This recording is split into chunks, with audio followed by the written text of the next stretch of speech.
环球大战线深入世界最前线，全球各地的观众朋友，大家好，我是叶思敏。我们先欢迎来宾，前资深外交官介文吉介大使。思敏好，各位朋友大家好。前成功级舰长黄镇辉舰长。主持人、各位观众大家好。资深媒体人彭华干哥。思敏好，大家好。好，观众朋友，今天我们会针对中美之间的这一场港口费大战正式的开打来做更深入的分析。现在大陆的港口费王牌也正式的发威了，川普这个时候求中国别报复，这一场中美的港口战，今天做一个深入的解析。首先，今天的火线话题3点会请来宾帮我们做解答的。第一个问题，大陆现在靠港口费来做反击美国的港口费了。那么，美国的货轮首先遭殃哦，现在停靠在大陆这边就会被罚。确定的金额达到了446万人民币。中国的特别港务费打爆了航运链，川普这时候急了。这一场中美的港口战比到最后，谁会先撑不住呢？第一个问题。第二个，我们来看到是南韩现在也中枪了，因为是配合美国吗？因此我们看到北京现在也制裁了韩国旗下的这一间韩华海洋，并且警告了全世界说，如果你们再这样子的话，你们就会遭遇跟韩国一样的情境，所以别再帮美国打仗了。这回川普是气得跳脚了，中国这一招会不会掐断美国的造船命脉呢？第三点来看到双普会这个时候突然间说要喊卡了，那么川习会有没有可能在10月底的这一次的会议生变呢？川普话锋一转，竟然说台湾是中国的苹果，中美谈判台湾成为筹码了吗？那么谁中美之间才是真正的赢家？今天就这几个问题，我们都会做一次比较详尽的解析。这一场中美之间的贸易战在升级，在节目上我们谈了非常多，不止打稀土战、打大豆战，现在是港口战。今天要来做关注，北京正式的对美国的船舶特别征收的港口费也正式的启动了，这个叫做特别港务费，王牌正式的发威。第一艘中箭的就是美国的货轮了，来自南华早报的报道，就是这一艘曼努凯号停靠在中国的宁波的时候，竟然是挨罚了446万人民币的一个价格，这是来自于研究特别说的。分析指出，中国的船舶特别港务费其实潜在的影响力是远超过美方的措施的。现在因为中国的这个特别港务费啊，已经影响了超过3120艘美国相关的船舶都会受到严重的影响，约占全球总数量达到3%。我们特别来看一下，针对于美国哪一些船舶会被课征特别的港口费呢？一共是3个。首先，我们先来看到第一个是船舶由美国企业或者是个人持有或者是营运的，都会来征收费用。第二件事情，美企或个人直接或间接持股超过25%以上的。最后是只要呢你是悬挂美国国旗或在美国做建造的船舶，也都会被课征港口费。多家航空公司啊，现在引爆了一个新的港口费用，为了要去省去这些费用，他们紧急撤换他们原本有的这些美籍的董事。或者是干脆取消所有的靠港计划了。美国的商会最新承认了，这个港口费现在看起来对美国是特别伤的，短期内会推高美国消费者的成本，甚至压缩整体航运业的利润了。所以大陆这一招以牙还牙，已经打到美国的痛处了吗？中美港口费对决，谁撑得比较久？介大使怎么看？当然是中国撑得比较久啦，因为美国的航运业事实上的话，在中国大陆这样子的这个严厉的制裁之下，大概很快就会在全球市场上会被边缘化。那本来美国的航运本来就已经利润很低了，这些航运公司也不算为数不算多，可是这个出来的话，会让重挫美国的航运公司。那这个情况之下，就是说以比例来讲的话，远高于美国对于中国航运公司的这个相关的这个打击力道，而且这个部分就是说我常常觉得这个不是只是一个航运业的影响，对美国人来讲的话，它是一个政治的影响，因为美国永远是怎么样？永远是这一些大的财团哈，或者这一些行业的他们的联合会哈，在海外出了问题以后。他都会去找美国的政府跟美国的政治人物。如果你这个政府，你这个政治人物不给我帮忙的话，我就去找你的政治对手，把你换掉。哎，这就是美国政治跟政商关系跟中国大陆政商关系是不一样的。那美国对中国大陆的这一些经济上的制裁措施哈，或者这种不公平贸易措施的话，事实上在中国大陆来讲，不会立刻造成政府的立即的压力。那对美国来讲，中国大陆对任何国家对美国的经济报复，它立刻会变成美国的一个内部的政治问题。所以航运业也会变成很快的变成川普在面临怎么讲？他的这个下一届的，就是说明年的这个期中选举的时候可能会造成会去支持他的反对党的这样子的一个情况，所以呢，这就变成就是说，你可以看得出来，大部分国家跟美国在打贸易战的时候都不敢出手怎么样，出手大力的报复，包括加拿大啦，包括欧盟啦，包括日本啦，包括韩国，他们只是跟美国求饶。你有看到他说？你如果这样子修理的话，我就反修理你。这些国家都没有那个底气，他们事实上也是一样。那他也会跟美国很像。你如果真正造成了这个美国更大规模的报复的话，事实上的话，你自己的内部政治压力也会很强。可是中国大陆不是这个属性，中国大陆的政商关系不是这样，所以呢，就变成。美国可能是川普的这个发动这个2.0发动贸易战争的时候中国大陆是他最难缠的一个对手。最主要，中国大陆反击，不但反击的力道很大，而且怎么样，很快，那就变成商人某种程度上来，尤其美国的商人，他基本上是没有祖国的。很多国家的商人有祖国，美国商人是没祖国的。那他回过头来就说。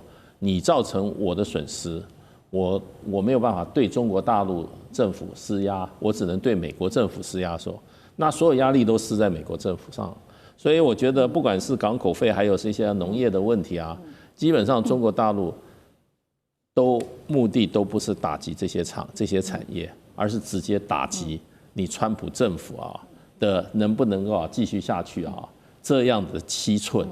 所以川普急了。就最近看起来，川普是真的流年不利他很多事情尤其碰到中国这样子强硬的对手这是他怎么讲呢？他自己情势没有认清楚，是，然后他的判断错误，他以为中国大陆会就这样子把这些亏就吃下去了。大陆现在很清楚你打我一拳，我也打一拳，那你打我2拳，我就2拳。你打我10拳，我也是10拳还给你没有什么好客气的好，这场中美贸易战，我们可以看到，这个大陆其实打的是刀刀见骨这个不管是打大豆，不管是打稀土，或者现在打到港口费，我们可以看到，都是会在政治上面，甚至是明年的期中选举，都会直接对川普造成重大冲击的。就看接下来川普怎么接招了。不过我们也来看到是说，现在呢，就算你是其他的国家协助美国一起来打中国的，大陆也不会放过了。我们要来看到是北京。对于南韩的制裁，这个是韩华海洋旗下的5家美国子公司，也把它列入了制裁名单当中，是禁止交易的。等于是说，你敢站对美国的话，那你就别想要在大陆来做捞钱川普这时候当然了，非常的生气他也紧急的喊话说，不要报复在美的投资企业。美国的贸易代表他也说，这是经济上面的胁迫。怎么看北京这一次针对韩华的这个举动？那美国的造船命脉现在如果真的少了韩国的话，南韩的话还有救吗？那舰长怎么看？首先，这个韩华跟这个战队有一点差异，他的角色可能更强烈一点。我举个例子，韩国的这个不是荷兰的光科技 ASML， 他也是美国叫他不要卖，他就不卖嘛。那这个是不是战队？如果这也叫战队的话，那北京为什么对他没有报复？韩华有点特殊，你知道韩国人都一直是非常的。觉得他们是世界上可能就是尤其东亚这里最伟大的，好多东西都是他们的。原来韩国是这个世界上最大的造船，结果现在一下子被追过去了。那韩华会不会有那种，我是不是要给他追回来？那突然现在发现全世界虽然已经是过气的老大，帮他出气，说我们一起来合作，他突然觉得他逮到机会了。所以在这一次的迫害中国的航运社里面，韩华是参与者，他不是被迫来参加的。我说参与者就是他配合美国在调查，因为在这调查的中间里面，我问你这艘船到底谁占股份多少？对，我到底该不该抽他钱？那刚刚有差嘛？韩华是参与美国政府做这个事的，所以北京知道能不能够放过他，当然不能放过，因为你试图借这个东西来跟着美国一起来打击我，所以对他就下了非常重的重手。但是虽然这样子，那是不是会造成很大的影响？好比说掐断他的什么？不至于，会不会打断他的什么造舰？不是，就是如果会的话，不是这个单一的原因。是这个单一的原因，你知道韩华跟中国大陆的叫做往来几乎是很少的，所以对它会很大的影响。短期的只看得到就是供应链，因为很多造船的现在的供应链啊、装备啦、零件啦，通通是从中国大陆这里生产出来的。所以如果在这样子的话，韩华的造船在短期内的成本会增加，会增加它的一些困扰。但是中长期而言，要看后续动作。也许很快就解决了，也许就是这样增加一点成本，这是中长期才有可能产生一些变化。但是这个只是一个短期。那接着这整个过程，我觉得最重要传达的一个，就像大石先生刚刚说的，你知道，他在清楚的告诉川普，不是韩国，韩国根本不是对手，韩华是什么公司？清楚的告诉川普，叫做中国有牌，而且我们一定会反击。你一拳我还你一拳，你10拳我还你10拳，不要哪一天你给我1拳我还你2拳。中国100%奉陪到底。我觉得这个东西在传递的就是这个讯号，这个讯号是非常强烈的，不是代表我告诉你，中国骂不还口、打不还手的时间已经过去了。是，只要你现在有任何行动，我都不见得找到相对的，我都可以想找相类似的东西报复你。好，面对现在大陆这么强硬的态度，那我们来看到，那美方川普手上到底有没有什么牌呢？尤其紧接着再过1、2周而已，这个 APEC 就即将要登场了，还包括了这个大家在关注的就是川习会了。川普手上到底现在有没有什么牌啊？我们来看到原定在匈牙利要举办的双普会突然间喊卡，因为川普说他不想浪费时间，所以大家也在猜说会不会川习会最后也举办不成呢？那我们来看到大陆一方面他祭出了他的组合拳，再加上强硬态度之后，川普呢他说，这话就开始出现了很多转来转去，一下说会面，一下又说，可能临时取消，然后一下又说，那不然这样好了，我来对大陆课征155%的高关税。那最新呢，他又说了，他说台湾是中国眼中的苹果，是说台湾接下来在这一场谈判中会被放上谈判桌的意思吗？这一场中美的贸易战打到现在，谁占上风？所以关税战啊，打到现在，你认为说川习会还举行得了吗？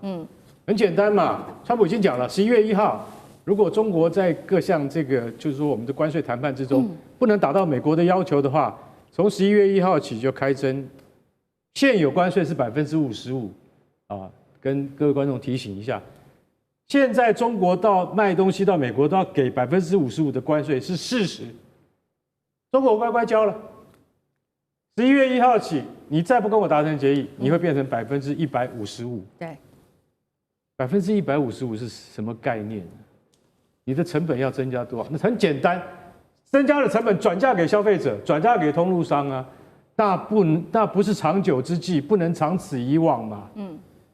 所以我认为说，两国的领导人一定要见面，他们要谈嘛。可是现在我们可以看到 APEC 领袖会议。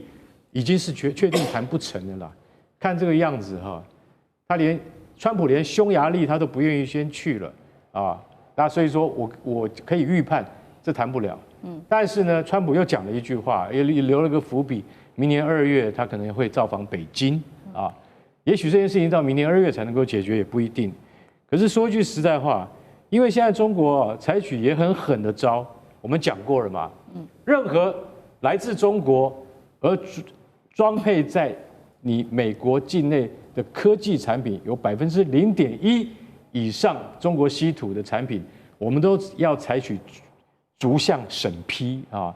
那其实也是很狠的一招啊，对不对？那等一下我们还会有相关的题目，就是说讲到这个地方的话，美国就会觉得说你很不客气，是不是？你很不客气，那我川普的习惯就是什么都不用多说，给你下马威。我就1号开始就加征155%的关税，好了。那你今天看到啊，曼努凯号，美国这个非常大的一个航运公司的这艘船，一停在宁波，宁波国际网球公开赛才刚刚落幕，听说很多网球选手在宁波的印象非常好，你们看到宁波体育场吓坏了，真现代化，非常现代化，他连那个所有连那个洗手间全部都电子感控的，所以我看到宁波，我感触就很深。你开到宁波来，马上被中国说来，先交1900万台币，400多万人民币，不然你不要走。我们讲过，立新邮轮还有很多邮轮要来啊，对不对？都是以宁波、上海为根据地。那你现在这一波，我想请问一下，就跟大豆一样嘛？美国的商人正在蒙受其害，还有很多电子跟汽车科技，后面到底中国要怎么报复你？中国还没有真正展开报复，所以整件事情我们看下来，到了昨天啊，问川普说，那这个到底你对于台湾问题会不会跟习近平谈到这个问题？然后川普竟然说，我不能在这边回答，不能回答什么？也就是说，台湾有事会不会派兵来协防台湾？那这个我不回答。然后呢，他说，那你是不是也反对台独的一样的立场？他说，这个是一贯立场啊，不过我也不在这边回答。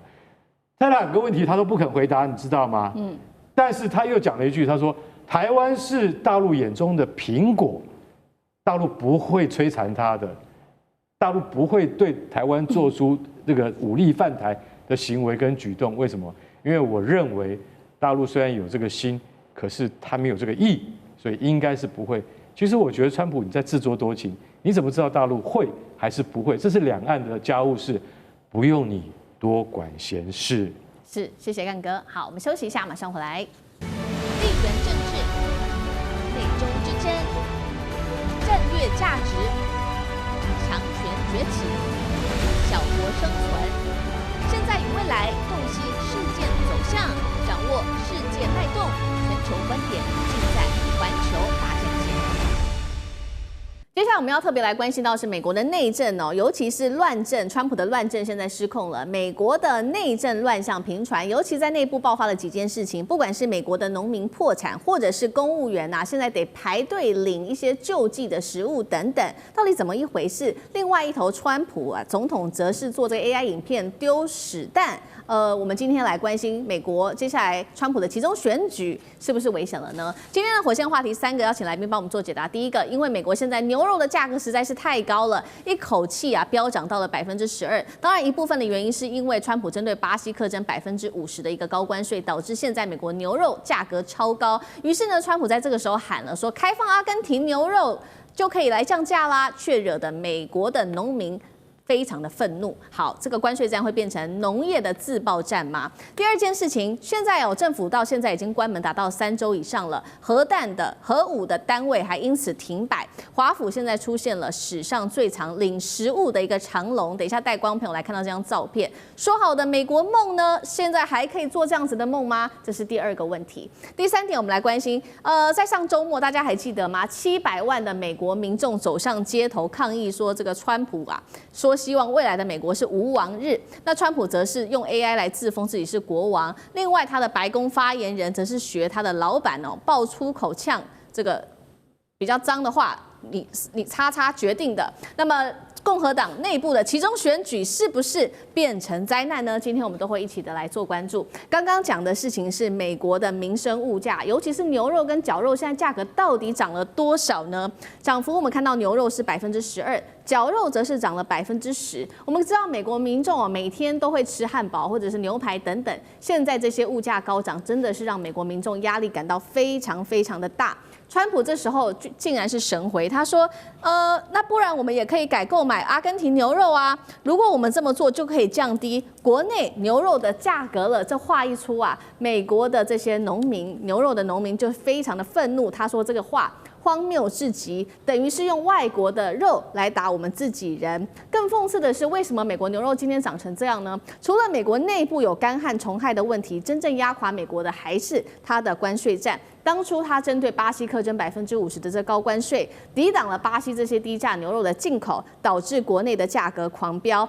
重点是今年初美国人对于牛肉的需求量却是创下新高的，但是美国的牛只在年初的数量却是最低是75年来最低，是8700万头。尤其现在有这个农业牛肉上面的问题，大家还记得吗？这个大豆啊，更是让农民吃足了苦头，损失金额达到数十亿美元。这一场关税战从保护美国变成重伤美国了吗？到底这一场贸易战打在谁的身上？大师怎么看？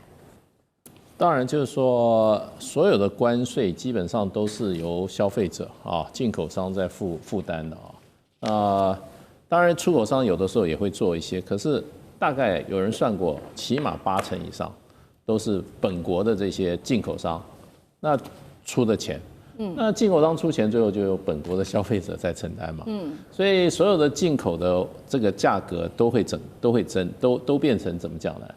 都变成成本增加。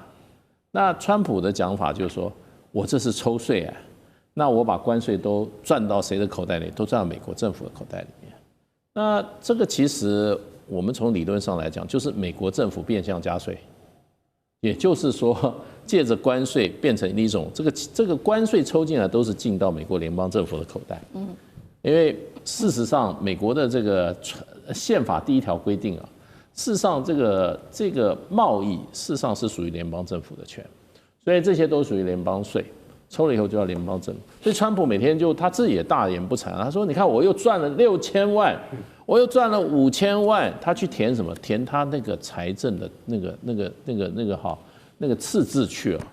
所以基本上抽税就是关税就是变相跟老百姓抽税。那这个情况之下呢？你的物价会不涨吗？一定涨嘛。美国很多东西真的靠进口的。你不要以为美国有8700万头牛，对不对？可是它还在进口牛肉嘞。美国同时它有外销的，它也有同时在内，它也在这些它也在进口。它的牛肉没有错，说穿了，有的时候最好的牛肉都外销了。你比如说我们到 Costco 看它的牛排，对不对？那些都是最好的肉，他去赚更高的利润啊！他在美国市场可能它的定价没有在海外这种市场来的。美国牛肉在海外市场是赚的更多的。对。那它国内市场需要消费什么？比如说绞肉，这些做什么？做汉堡啦，还有美国比较穷人吃的肉呢，它就从巴西进来，所以就是说美国也有可能这个牛肉的供给会失调。那再像这个关税，所以呢，川普是怎么讲呢？是用政府的手段不断在干预这个市场的这个机制。市场本来它是可以达到一个就是说供给跟需求之间一个均衡，达到一个最好的一个价钱，结果他用人为去干预。所以美国现在这个整个市场机制被川普的关税政策打得很糟糕，所以呢，它就不断的上涨。还有呢，就变这个东西很多都是什么联动的，你的农产品如果欠收，或者说海外市场受到影响的话，也会影响畜牧业的价格，因为美国的牛肉它是 corn fat， 所以 corn fat 就是说它是吃玉米的，它不是像这个阿根廷是吃草的，草的话成本是比较那个牧草的，还有纽西兰的也是吃牧草的，美国的牛它是吃什么？它是吃玉米的，玉米的价格，你今年干旱的话，玉米的价格增高，然后呢，玉米它就怎么样？产品增高，那你牛肉的成本是不是也增高？所以它都是一连串的。那加上你现在中国大陆还客气，只是大豆不买你啊，美国的玉米也是重大外销项目，全世界在卖的。那大家不买你的时候，对不对？你玉米供销也出现问题了，农民他可能就不种了，越不种的话，那你的玉米的价格就越来越少。所以川普整个手段就是怎么在做呢？干预市场机制。所以今天整个美国的这个这些相关产业是都出现问题。可是他最愚蠢的一点就是什么？你知道？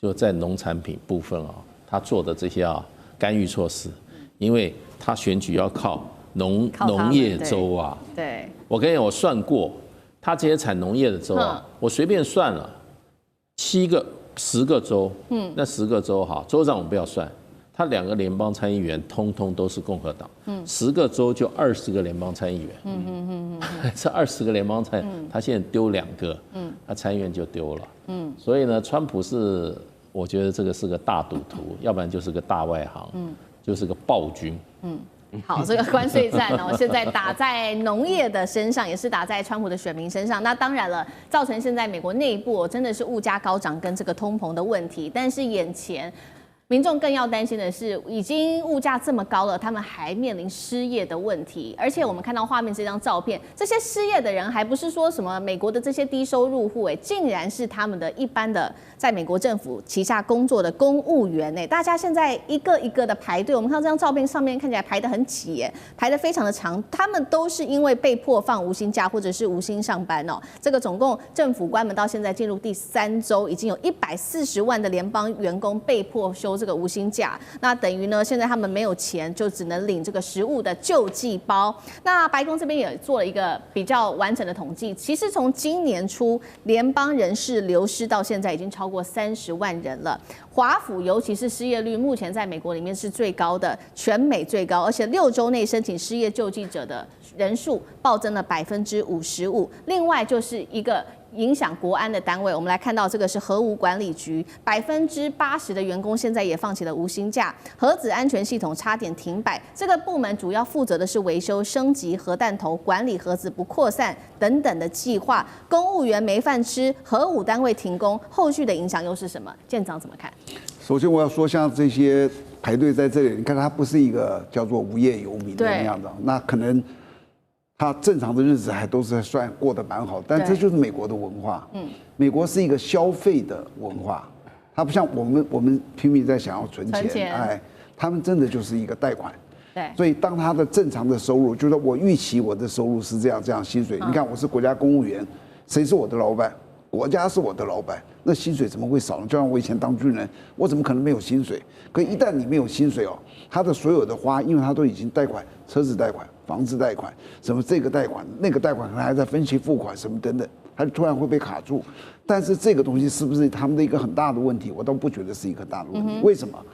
一旦这个叫做他的停摆结束，欠的钱一把全部要给他的，是吧？那我觉得还蛮好的了。然后这样这段时间我只要苦撑过去，可能接下来我拿了几个月的薪水，未来可能还多很多钱。所以他们的这些人民不会太担心。但是我是觉得他这次停摆真正他凸显的问题是川普这个人。他这个川普人是什么样的？你知道，像以前这种政府停摆，在20世纪100年最严重的是在克林顿政府的时候。他停摆了2次，总共加起来他停摆了27天，这是克林顿政府的时候，8年27天。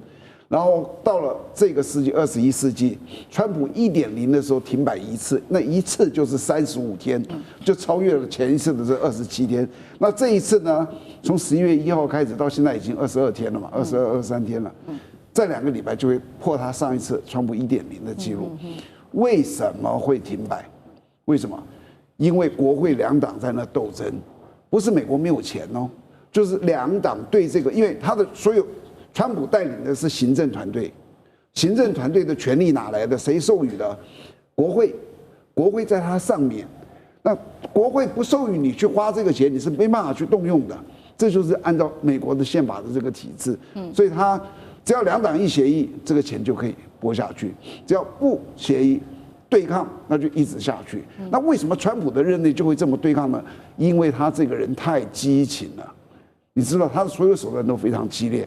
好比说，你看他这个无冕王那一天，他发的那个 AI 的生成影片等一下可能你们会看到。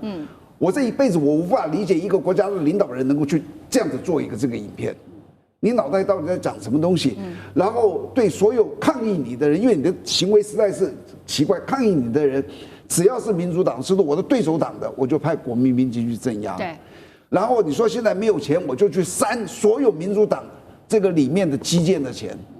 他所有事情都有针对性。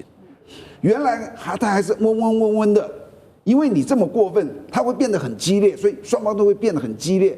当2党斗争很激烈的时候，那个负责任的是抓权的人。所以谁要为这个事情负责？川普把国内搞得一团乱。国际也一团乱。这个世界的乱源是在川普。好，所以我们看到世界的乱源，其实从川普，我们现在也看到是不是川普他整个内阁也开始学习到他的性格。我们要来看到这个最近真的是发生了蛮多的事情，因为刚刚舰长提到嘛，其实就是上周末在美国爆发的这个全国性的一个大规模的示威活动，全美50州总共是700多万人走上街头，当时叫做无王日。那确实哦，川普当时用一个 AI 合成影片，头戴王冠，开战斗机，就向人民撒这个屎弹。那我们刚刚说了嘛，是不是只是川普狂妄自大呢？其实他的内阁也开始出现了这样子的问题。尤其我们来看到2个人，第一个白宫发言人李维特，他最近在接受媒体的专访的时候，竟然呢是有被记者问到是谁决定川普跟普丁接下来在布达佩斯来做会谈的，他怎么回答？他说：“你妈决定的哦。”这样的一个出口哦，还呛记者说你是一个极左的垃圾，这话真的是难听到我都有点说不出来。那另外一位同样也是非常狂妄的是，有记者问他说，国防部你是否知道俄罗斯称赞部长赫格塞斯的领带颜色呢？结果这位国防部的发言人说，你妈买给他的，这是有爱国情操的美国领带，蠢蛋。来，干哥帮我们看怎么一回事啊？因为这是新闻。所以我们不得不忠实的呈现说，川普以及他的这些幕僚们，竟然用这样的粗口，直接面对了他所面对的是记者、是媒体、是大众，怎么可以用这样子的口吻口出秽言呢？啊，刚刚大使有讲到说，川普是个暴君，川普说不是 ，I'm not king， 我不是国王哎，所以你们说发动了2600场要抗议我的活动。无王日 ，No King's Day， 我又不是国王，对不对？可是他在自己的社群平台上面，你就看啊，他自己的叫做真实社群 （True Social），他竟然头戴王冠，然后驾着战斗机，你知道背景配乐是什么？是 Top Gun， 是捍卫战士的那个就是 Danger Zone 那首歌曲。对 I went through the sky 那首歌曲当做背景配乐，然后呢，因为那是 AI 影片嘛，他的头像戴着王冠，开着飞机，然后经过纽约的时代广场，然后就丢下了很多咖啡色的物体，然后也有人抬头一看，结果他们还特别带那个镜头特写，抬头一看那个人是谁呢？是左派网红叫习生，习生抬头一看，他就吃屎了。所以意思是什么？意思就是说我就是派这架飞机来让你们这些左派的混蛋吃屎的。你有没有想过，你身为总统，社群平台也是你的，福斯电视也是你的，你不但有网络的力量，你还有电视台，你还身为国家的领导人，对，你竟然可以这样去对付你的政敌、你的对手。好，那除了他以外呢，他的发言人一个比一个厉害，好，我们来看看那个谁，李维特。李维特他是回答了那个，他是2天前回答哪一家报纸呢？那家报纸叫《哈芬登邮报》啊，《哈芬登邮报》是知名的左派报纸了啊。那这个也无所谓，可是呢，因为《哈芬登邮报》有个记者，就一天到晚会缠着李维特。李维特那天真的是受不了了，因为哈芬登的记者竟然问说：“哎，确定普丁跟川普是不是要在匈牙利开会啊？对不对？那布达佩斯这个地方是谁决定的？奇怪，谁决定的？要关你什么事啊？”李维特的情绪就来了，爆炸。对，他就爆炸。到底选在布达佩斯，选在什么地方？那是你能决定，还是我能，还是你这个记者可以问的呢？那不关你的事嘛。所以他就直接喷了一句叫做 "Your mom did"， 你妈妈决定的。那我用我们台语的话哈，我们讲台语比较不粗俗啦，就领导部决定的啦。如果大陆的对岸朋友能够听懂的话，这不是骂人的话哈啊，这个我们在尺度上面也是能够被接受的。那所以我的意思是说，如果你用这种话可以让美国的全部的老百姓能接受的话，那我们也都没有话说。你身为白宫的新闻发言人，你怎么会说你妈妈决定的？对，对不对？那你是不是教坏大人小孩，教坏了所有的美国老百姓，教坏了全球在注视着你们白宫一举一动的老百姓们呢？对不对？所以说我先讲一句实在话，连他的新闻另外一个发言人啊，叫罗杰斯也说，李维特表现得非常中规中矩，值得嘉奖。他已经骂了脏话，怎么会值得嘉奖呢？这个整个政府都在乱套，乱到连新闻发言都可以不顾口德，我们只是把事实说出来而已，我们刚才绝对没有说不雅的话 ，OK。好，谢谢干哥，那我们休息一下，马上回来。地缘政治、美中之争、战略价值、强权崛起、小国生存，现在与未来洞悉事件走向，掌握世界脉动，全球观点尽在环球大战线。好，中美晶片战开打之后，现在也加入了欧洲的角色，现在帮着美国一起来对抗大陆吗？晶片战现在全球全面开打，我们要来关心的是，荷兰这一回是沦为美国的傀儡吗？因为他正式的宣布要接管大陆的安氏这一家半导体公司，挑战北京的底线。大陆作为反制，他就决定稀土来卡荷兰，是否最后是卡在艾斯摩尔的身上呢？川习会的前夕有非常多的议题，赶快带观众朋友来关心。首先，今天的3个火线话题，第一件事情，荷兰说他现在要接管大陆的安氏哦，那欧洲现在可以说，我们直接解读它就是站队美国队了吗？中美科技战确实从中美烧进了欧洲国家，艾斯摩尔有没有可能成为下一张记品牌呢？因为大陆不再提供稀土了。好，第二件事情是中国确实针对荷兰也有所反制了，祭出了2招，第一招就是直接让这个安氏它在中国大陆的厂商呢是直接限制它的这个半导体的出口，另外也用稀土来卡喉，直接导致的欧美的车厂啊，不管是福斯、B&W 或宾士，他们现在都非常的紧张，恐怕会有断链的危机了。这是第2点。第3点，川习会前夕，我们刚刚讲的这个川普在打晶片战之外，还把台湾给拉入了。他说台湾是中国眼中的苹果，台湾会不会接下来也成为川普这一场关税战的重要筹码呢？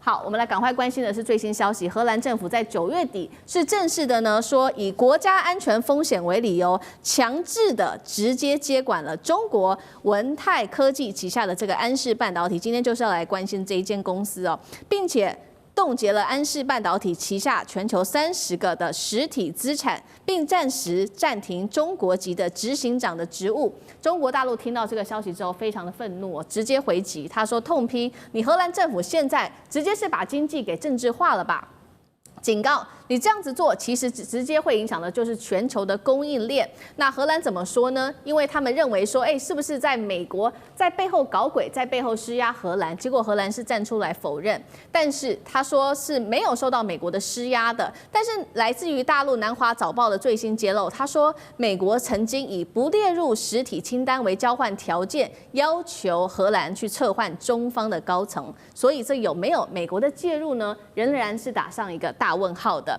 我们来看安氏怎么发布他的公开信给中国分公司的员工。他说，荷兰搞这一套没关系，我们现在就搞自己的独立，允许员工拒绝含这个拒绝荷兰总公司在内的外部工作的任何的指令。商务部长王文涛也说了，你欧洲的动作接下来只会搞垮全球的供应链而已。而中国反制荷兰有2大重拳，首先我们来看到它有这个限制令哦，也就是半导体的限制的出口管制令。针对安氏的东莞厂改采上4休3，也就是减少工时，也缩减出货全球汽车大厂。结果我们刚刚说了，这几家美欧的车厂直接就受到重击，不管是福斯、B&W 或者是宾士等等。另外，大陆还卡的是荷兰的稀土。最新消息，我们来看到它针对14奈米以下的晶片用稀土开始做逐案审批了，是不是会掐住接下来艾斯摩尔需要用在它的 EUV 光刻机生产的一个重要的元素呢？因为艾斯摩尔现在根据了解哦，它所需要的这个稀土恐怕很快会断裂了，它现在库存顶多就只能再撑3个月而已了。荷兰这次出手是自主的这个欧洲自主防线吗？还是它是美国的科技战的傀儡呢？中美关系的经济战正式把荷兰也拉进来了吗？大师怎么看？对，其实它这个里面就是这个等于说是欧洲国家，尤其是这个荷兰哈，它是追随美国啊，把任何的这些海外投资或者海外市场纳入所谓的安全审核的这个范畴里面。那荷兰事实上的话，大概差不多3年前就通过了一个法令，这个法令啊，事实上就变成就是说任何的并购啊，所谓的并购或者投资案的安全审查法。那这个法它通过以后，它可以回溯，因为事实上当时安氏的母公司也是中国的文泰电子啊，它2019年的时候啊，它花了巨资把那个时候经营不善的这个一个它这个也是一个欧洲的这个应该好像是易泰吧，就是说就是一个晶片公司啊，把它收购，它收购所占的股权达到79%，是，那就等于说完全控制我这个公司，那把这个公司在在差不多4、5年的营运下转亏为盈，然后呢业务蒸日上。欧洲的很多大厂，这个福斯汽车、B&W、Vans 都是他的客户。他做的产品主要是车用晶片。那这个车用晶片，说实话，它没有一个晶片是100奈米以下的，都是100奈米、200奈米的，所以它没有什么高科技技术含量。说穿了，你有什么安全？对，说穿了就是说这个公司。在你这个欧洲这个生产以后，帮你这个公司开始转亏为盈，那你就开始对这个公司你就觊觎了。那你当时你为什么不去把那个荷兰政府为什么不去把那个当时在亏损中的那个荷兰公司安氏公司的钱是把它买下来呢？对，为什么赚了钱你就变成安全有顾虑？而且你高科技的话，你有安全顾虑。你这样子的这种很普通的科技，你有什么好顾虑的？是，所以这就是明白的，就是怎么讲？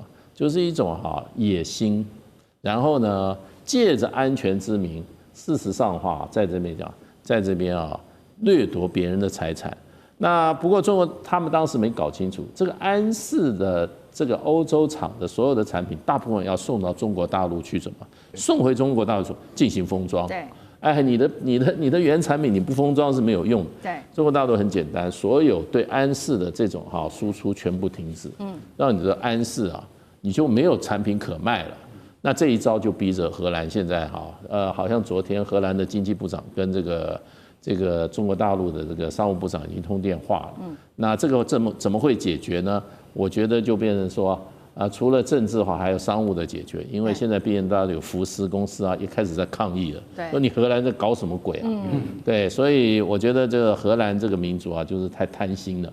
然后这个强盗本性不改。好，来，那干哥又怎么看？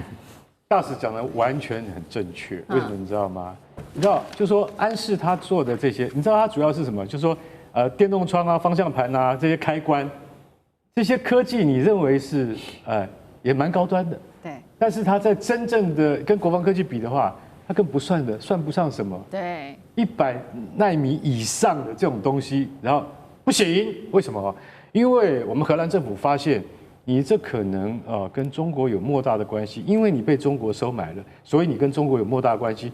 这什么神逻辑？本来就是这样。我现在是中国帮你把这个公司收买，就是说收购之后，现在这一家公司它是专门做什么？它专门做电子控制元件的，车上的嘛。那现在已经转亏为盈。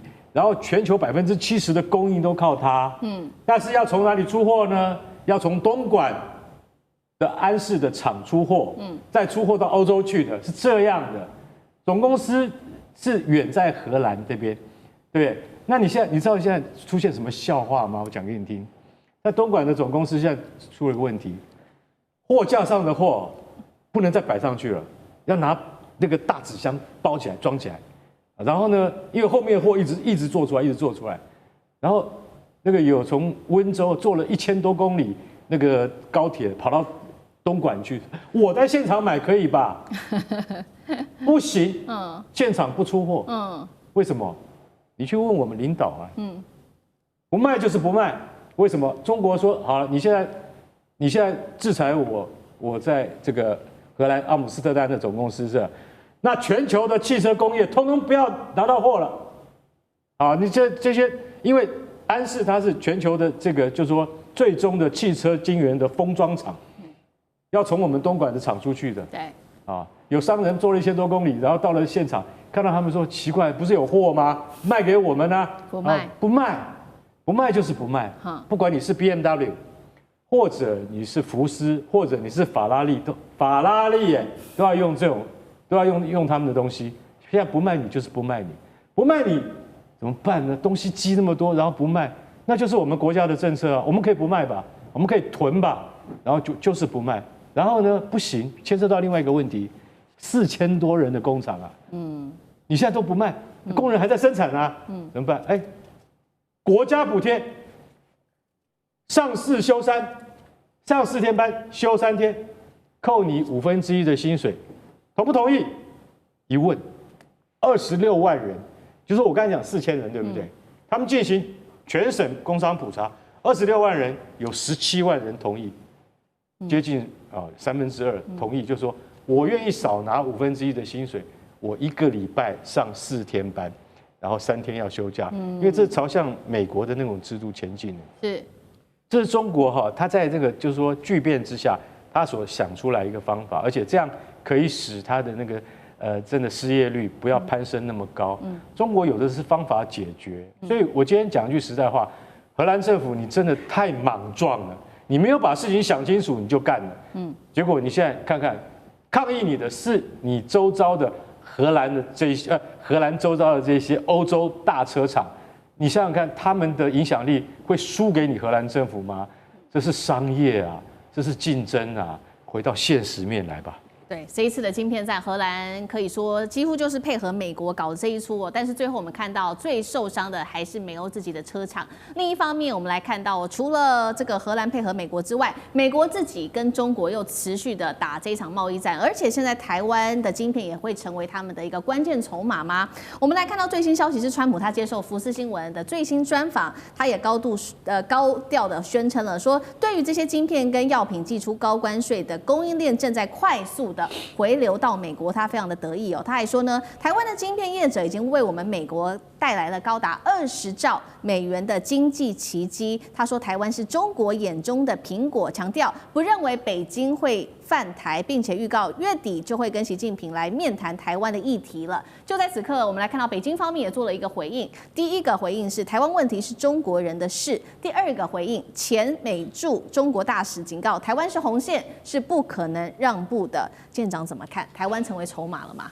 首先我要说，这个川普讲的任何话都很夸大、天马行空的，什么带来20兆的奇迹，你仔细去听，多久时间带来？未来50年吗？还是明年呢？都随他讲，对吧？所以他讲这些东西是什么这些苹果，真的我都听不懂他在说什么东西。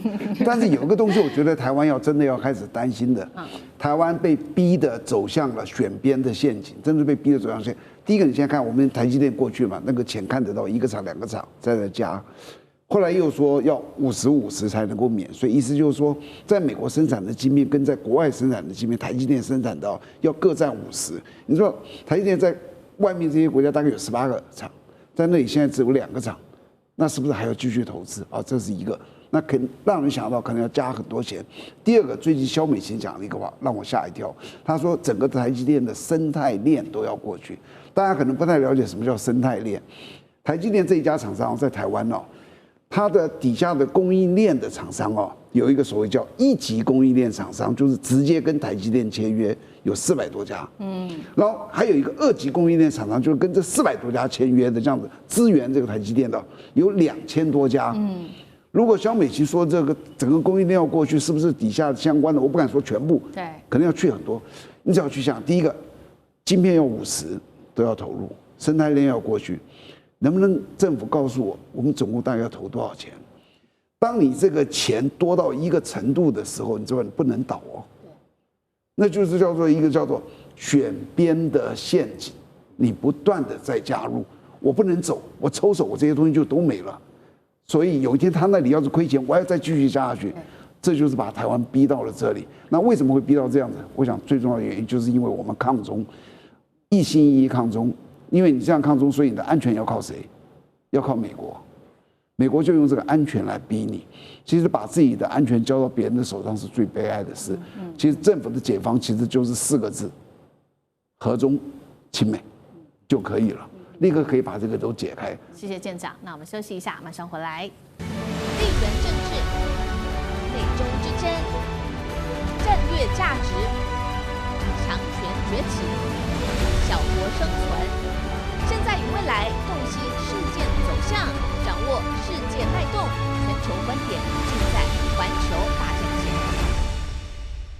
好，观众朋友，接下来在军事上面的消息，今天会带观众朋友就军事面，我们会关心的是两样大陆解放军的武器。第一个是 GJX 空中幽灵现踪，这是第一款武器。等一下我们会来看到。第二个，我们等一下也会来看到是攻击11，这两款武器会颠覆未来的海战吗？如何做？还有它的威力、战力又是如何？等一下一起的来看。好，现在呢，我们来看到大陆的军工科技的最高成就，就是大陆向世界展现他们的未来无人机的一个项目。就在上周，我们要来赶快看到的是一架翼展呢，这边说高达42公尺，而且这个外形类似于轰炸机的超大型逆中无人机，这一款叫做 GJX 出现在这个首度的试飞了，而且是完成了试飞。我们来看到它的小档案哦，它的翼展其实已经逼近了美军 B-21逆中轰炸机。外媒说呢，这就是无人机版本的轰20啊。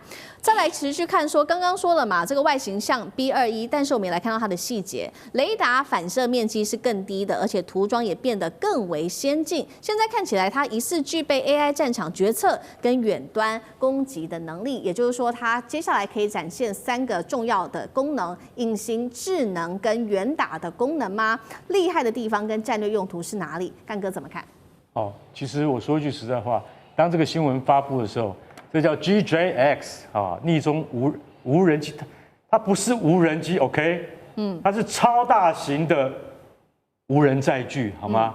翼展42公尺，等于你常常搭的波音737客机，有这么大的无人机吗？你到机场去，你今天去飞澎湖马公，或者你要到很近的香港的话，你可能会搭波音737，它就跟737一样大。然而这架飞机不是轰炸机，请问它要做什么用途？我们背脊的那个汗毛都竖起来了，为什么？这是很可怕的东西。这一架无人机，它如果真正能够投入实际作战的系统里面去的话，那它背后的资源要有多少？它的中央电脑怎么样控制它？它的驾驶员要经过什么样的训练？因为它是无人机，它可能在这个新疆的沙漠里面控制它，就像你所看到的，所有在中东执行任务的，都是在美国的兰利基地里面，或者是在维吉尼亚的基地里面去操控无人机。这么大的无人机要怎么样远端操控？但是它不可能只是一个样机或样本给大家看，它可以远距操控，它可以进行侦察，它有必要的时候可以发动攻击。可是它的弹仓会跟 B-21一样大的话，那是40吨的炸弹。我想到这边，我就觉得这个不是寻常的事情，不正常。从你今年初开始看到了歼36，就已经不正常了。再看到歼50，那更不正常。为什么？因为那个飞机你要拿到，因为到现在我没有拿到模型，我拿到模型改天会秀在各位观众眼前。那模型那个歼36跟歼50的机身之巨大，它已经到了轰炸机的边缘了。所以我今天要讲的结论重点是什么？就这个 GJX 这个逆中无人机，它如果真的能够像 B-21的那种功能的话，那或者是说类似与轰20搭配的那种无人机的话，那我今天真的要讲说，大陆的科技已经到了另外一种你不可想象的地步。对，只要歼36跟歼50，它在3年之内能够真正的，就说不要说服役了，真正的到我们的，就说我们的视角之内的话，那就代表说大陆不仅仅是在无人机领域里面的突破，而且它在远端操控以及电子控制以及武器投射方面，它都有很大的超越跟进步，它才有办法制造这么大的无人机，而且这已经不是我们在科幻小说里面所看到的，也就是说不是在网友在那边讨论的这样的东西。所以我是真的很觉得在这方面，因为大陆无人机市场的成功，造成它在这方面科技的特别的领先地位。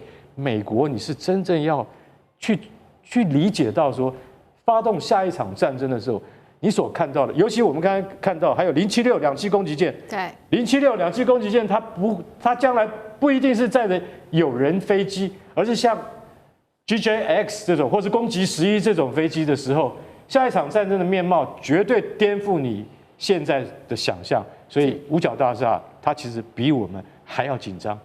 好，这是来自于解放军的大型无人载具，这是第一款。第二个我们刚刚提到了嘛，要看到2个武器。第二个则是攻击11，现在呢也确定它是可以进行实战的部署了。几个它重要的功能，我们先来看哦，能够长程制空，且具有逆踪的特性，可以挂载这种精准的弹药、反辐射飞弹等等，具有隐形功能，还有攻击的能力，是可以直接穿透敌方的空网的防空网的。面对敌方这些高价值目标，可以做非常精准的点穴式的打击。它现在目前呢是把它部署在西藏的日喀则机场。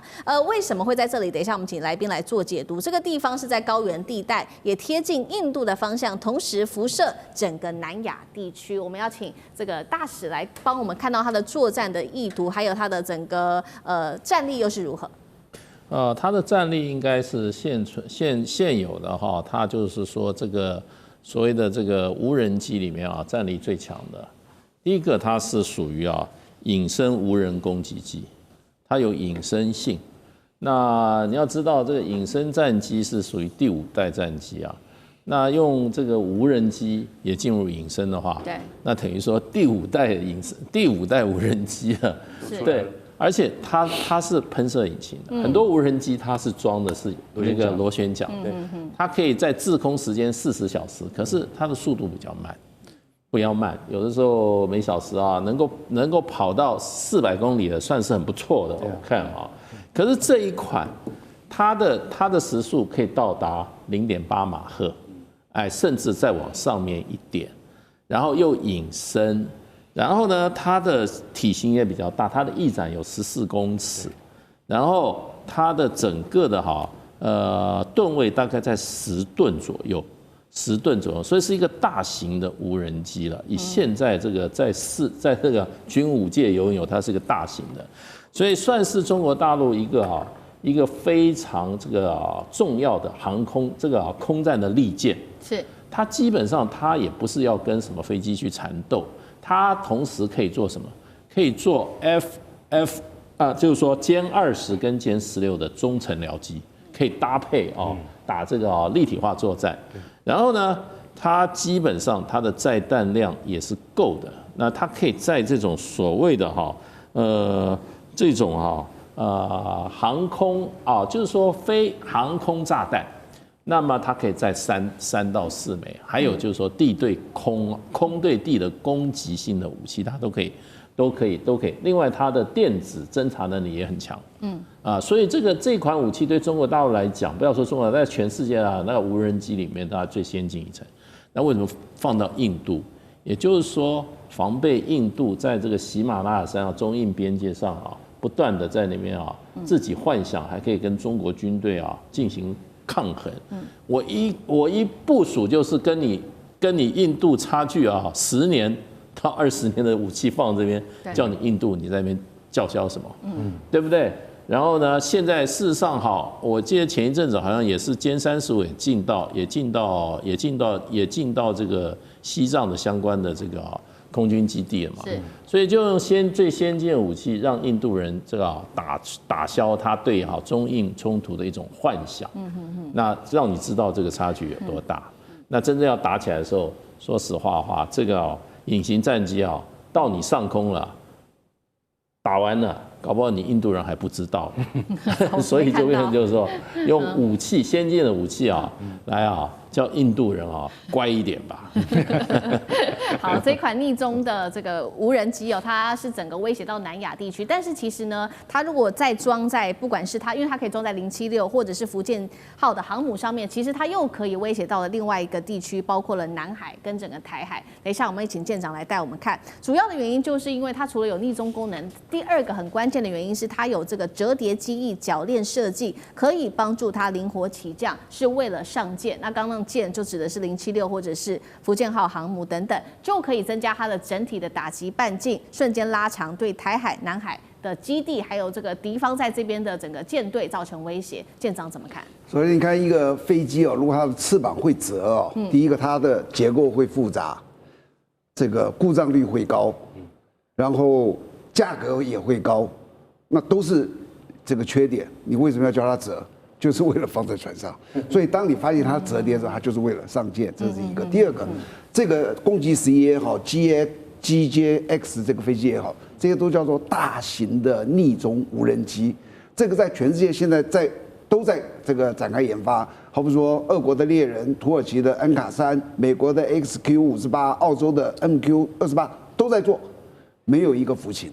现在这4架全部都还在实验阶段，但是攻击11呢，它在2012年原型机就出来了，2019年建国70周年的时候，它就已经出现在阅兵队伍里面，它现在确定它已经服役，而且已经在低量生产，到底它量产多少没有人知道，但是它已经在服役，所以中国这一方面是最进步的。至于你说它这个目的是什么，是不是为了改变什么南海？其实没有，我跟你讲它的差异在哪里哦。我们今天航母一样可以弹射歼35，那多大，人在上面，对不对？它一样是逆中的，而且跑起来速度多快。那你这个呢，好像又小了很多。那为什么？你要知道，它飞机都有一个叫空重，还有一个叫最多起飞的重量，就这2个差异，就是它的油跟弹，你知道吧？像歼35还有加上人的重量，我们的攻击11的差距是17吨左右。然后那个歼35差距也是17吨左右，就他们2个能够载的油跟弹的总量是一样的。换言之，它的打击力是差不多，但是它这个小多了，简单多了。攻击11的造价我去估了一下，大概是歼35的1/4。就发现它攻击上面哇少这么多，而且它因为是飞翼设计，我本身也轻，是不是我同样的流装上去的时候，我可以飞很远？它大概比它多大概50%的，我可以飞更远。2个这个完毕之后，这已经让人觉得，你还不需要人。像刚大使你知道，到那个高原那里去，你叫我去高原，我就没办法飞，因为我有高山症。很多人在平地是有高山症的，到那去飞，但是它的那个不需要人。